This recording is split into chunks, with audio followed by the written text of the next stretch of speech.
students, this is second part of computer network, and in this video we will study OSI model and TCP IP model and their comparison. So what is OSI model? This model was developed by ISO, that is International Organization for Standardization, in 1984. What is this model? It is a conceptual framework that is used to understand and implement network communication between different systems.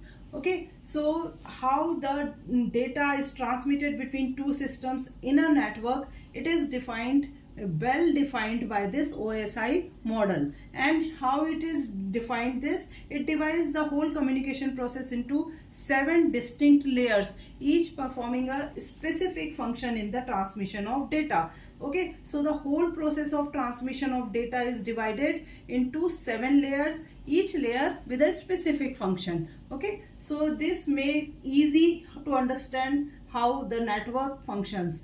The goal was to create a standard for network communication, and that will help different networks to interoperate. Okay, so it become easy for other networks also to interoperate.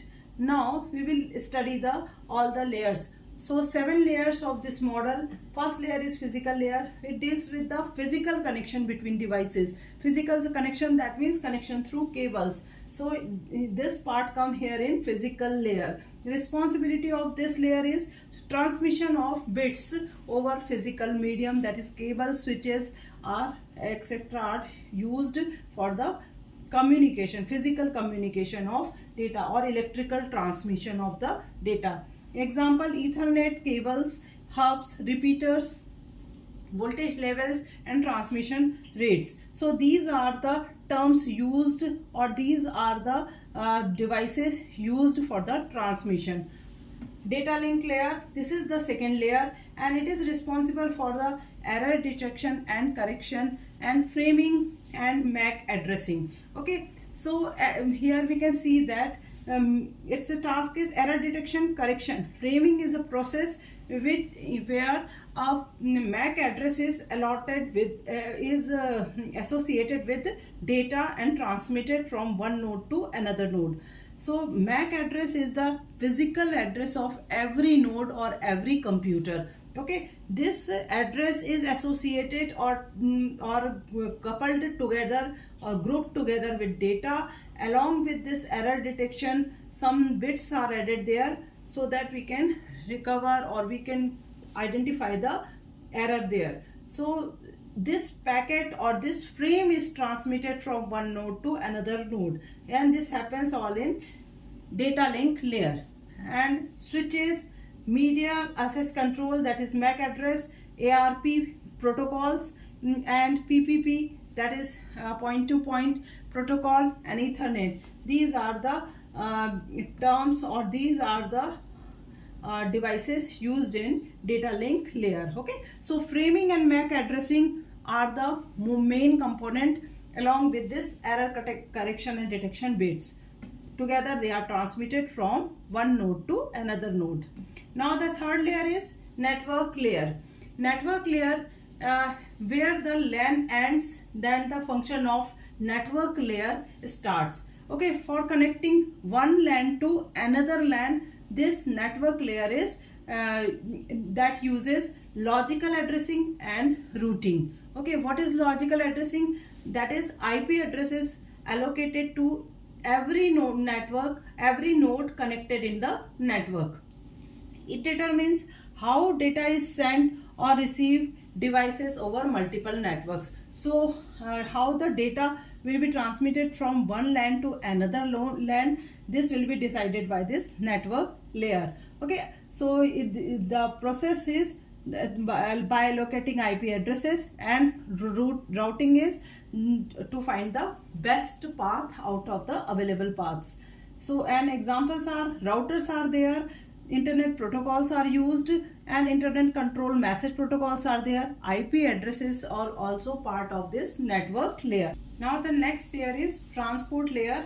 It ensures complete and reliable data transfer, and segmentation is the main the thing that this layer does. That is, segments are created here of that is again a collection of or group of data together with some bits for the reliability as well as for the error control. So error recovery and flow control and segmentation are the process that happens here in transport layer, and the protocols used are TCP and UDP. It takes the help of these two protocols.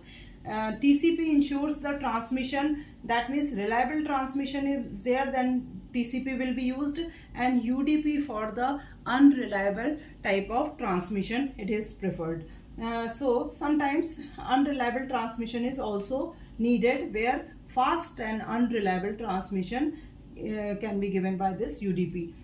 Session layer, it manages sessions or connection between applications. Okay, session establishment, maintenance and termination is the function of this session layer, and the net bias and RPC remote procedure call are the protocols used by this session layer. Presentation layer, it translates data format from sender to receiver. Okay, so data format are changed by using this presentation layer. Data encryption, compression and translation, everything related to the format of the data is done here at presentation layer. And secure shell layer and JPG, ASCII, these are the codes.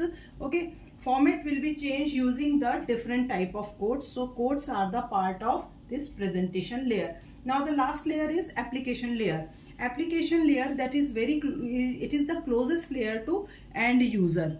Okay, as a user we first approach to any application, so this layer is the first that a user interfaces that enables access to network services. Okay, now our network services starts from this application layer, and network process to application, resource sharing, remote file access, everything we can use through this application layer. Okay, so its responsibility is to provide a user these everything that is connected with the network. Okay, and the protocols used are HTTP. If we are searching for a web page, then HTTP will help us. FTP is the file transfer if we want some file, and simple mail transfer for the emails. Domain name system, if we are searching for a website, and then domain name system will help us, and telnet. So these are the protocols that will provide us different application, and this is the first interface between user and network, this application layer. Okay.